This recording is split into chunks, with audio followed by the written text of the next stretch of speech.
Can you believe summer's almost here?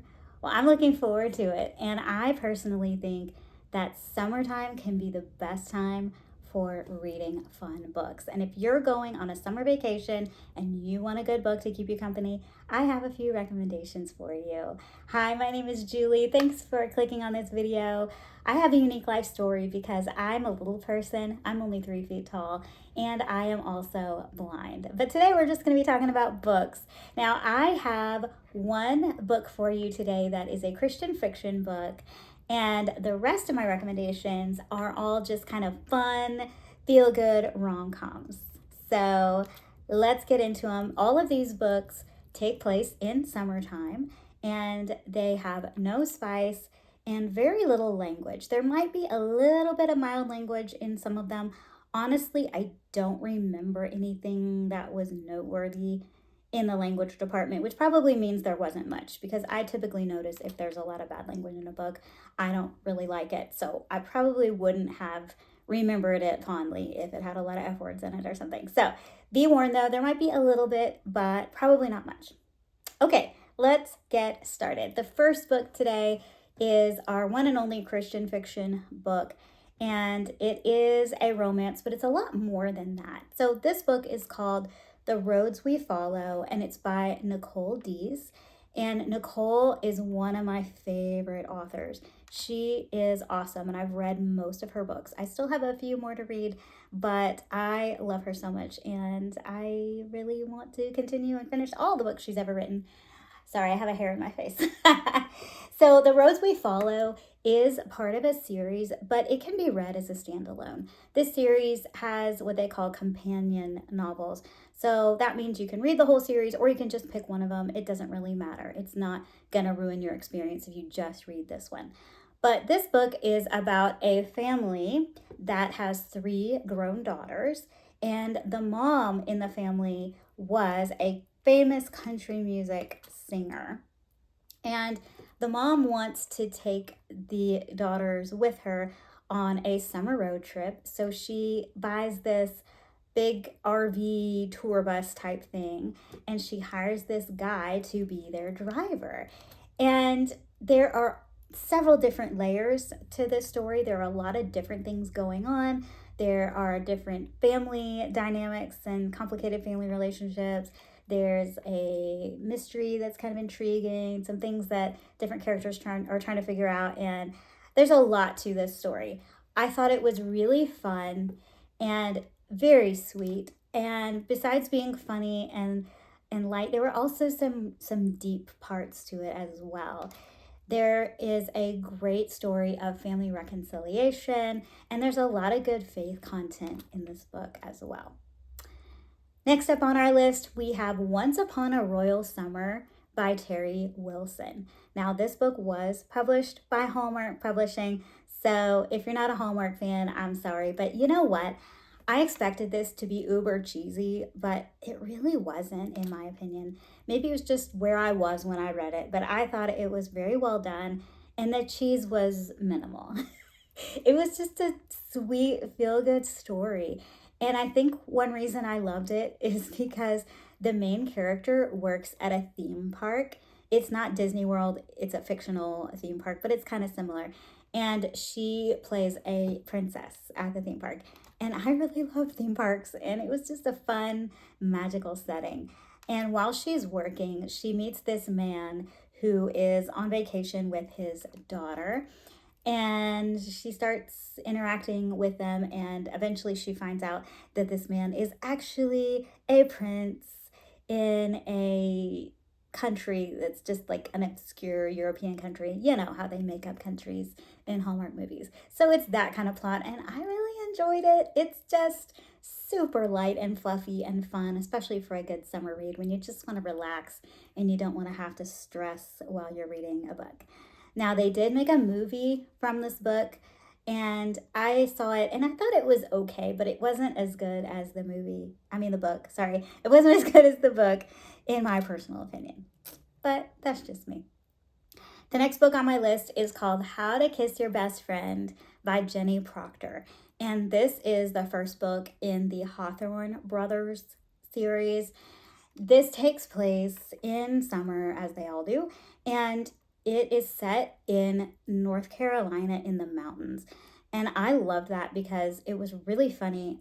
My story is I was actually on vacation in the summertime in the mountains of North Carolina, and I chose to read this book on my trip, and I had no idea where or when it was set until I started reading it and realized it was set exactly where I was at the time. So that was super fun.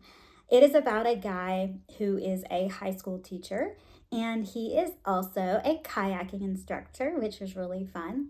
And his best friend is a woman who is a journalist, and she has been traveling all around the world doing her journalism thing, writing, and all that good stuff.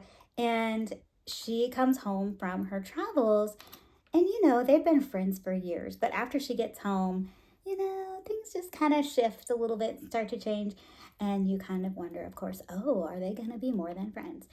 I mean, I don't think it's a spoiler to tell you that they do end up as more than friends. It's pretty obvious, but it's very well written and very fun. I enjoyed the characters. I thought they were very relatable. And I liked reading about this family. I really enjoyed meeting all the Hawthorne brothers, and I'm looking forward to continuing with the series in the future.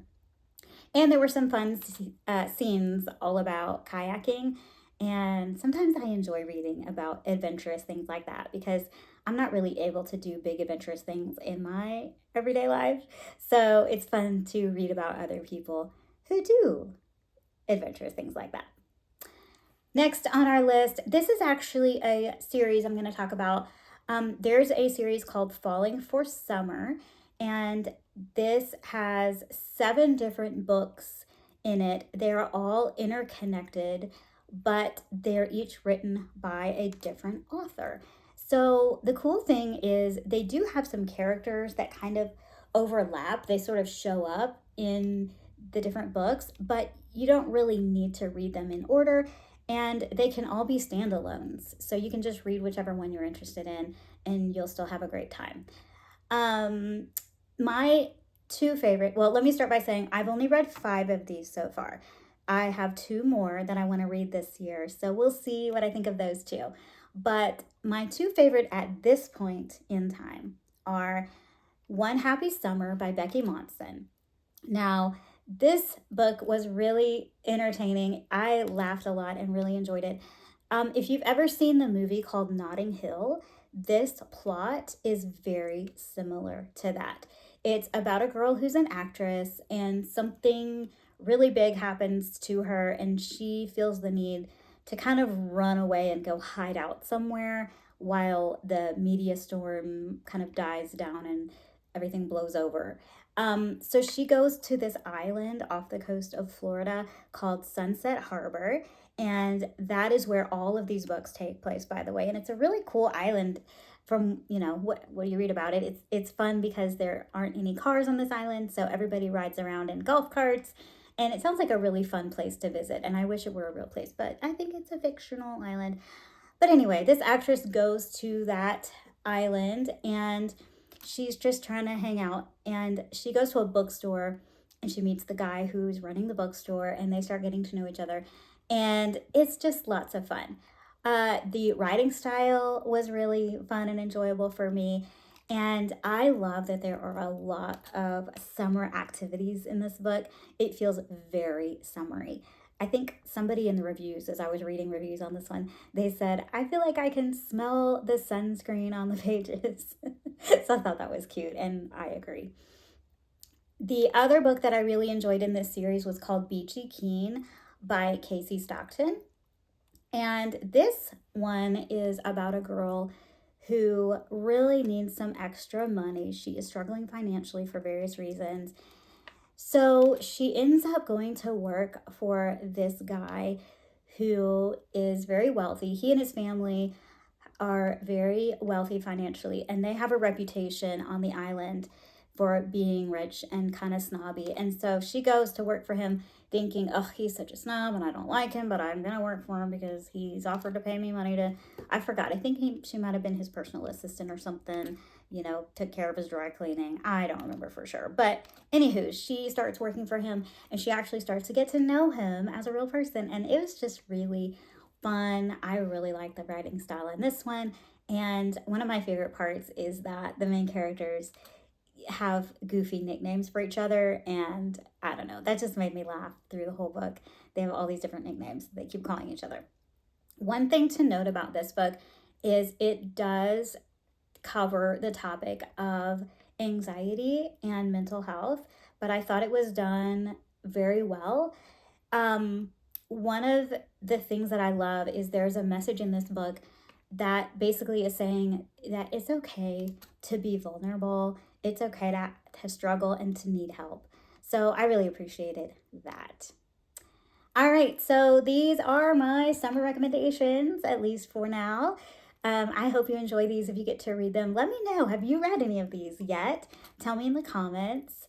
Or also, I want to know, do you have a favorite book that you enjoy reading in the summer or something summery? I want to know. I would love to find more books to read too. So I can't wait to chat about books in the comments. Let me know. I hope you have a really, really great day. Happy reading, and we will talk again soon.